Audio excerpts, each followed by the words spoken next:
So all across the country, you are seeing signs, as we said a minute ago, that parents have decided this is too much. It is hurting their children. It's destroying the schools that they built, and they're not going to put up with it. One of the groups that has arisen as part of this movement is called Parents Defending Education. Erika Sanzi is the Director of Outreach at the Parents Defending Education. We're happy to have her on tonight. Erika, thanks so much for coming on. Tell us what you're trying to do with this group. Tucker, thank you for having me.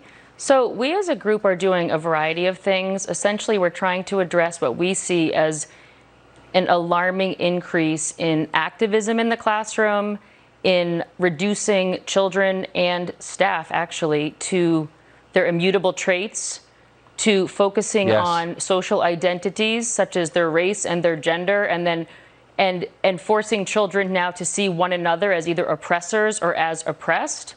But we are also, so we're here as a resource, and we're here to help parents gain the confidence to know that they're not crazy when they feel like something's wrong and their gut is telling them that something is wrong. We are here to help them we're here to help them know what to ask, to teach them what are these words that they are suddenly hearing constantly, what do they mean, and how do they pin their administration down on defining terms.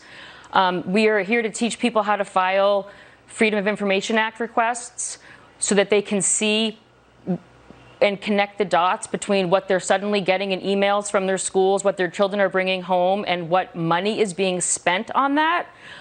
So we're really here as a resource for lots of things. And a really important point to make about this is we are inundated every single day with reports and submissions and documents and screenshots and emails from parents across the political spectrum, from every single racial group, from every single socioeconomic class.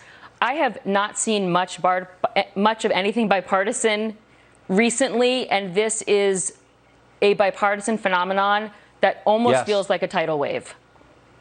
That's exactly right. And I'm not even going to ask you why it's been a year of this before, people started to fight back. But I'm just glad it's happening. Really grateful that it's happening. Last question to you, Erika.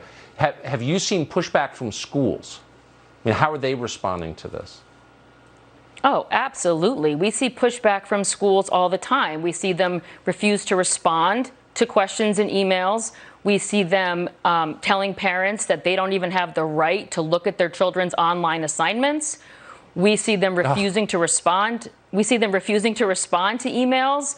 And then we see them kind of, again, shifting the definitions and making people feel like they're going crazy.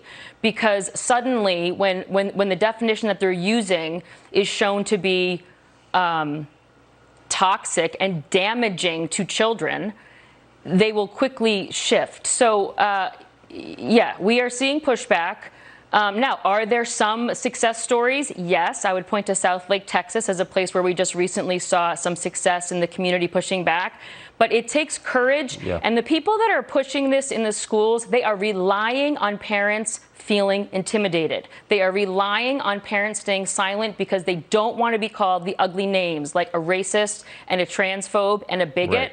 But you have to plow through the name calling because reducing children to their immutable traits, shaming and denigrating them is never acceptable, even when we're talking about really, really complex problems.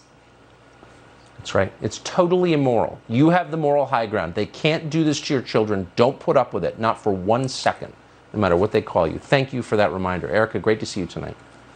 Thank you for having me.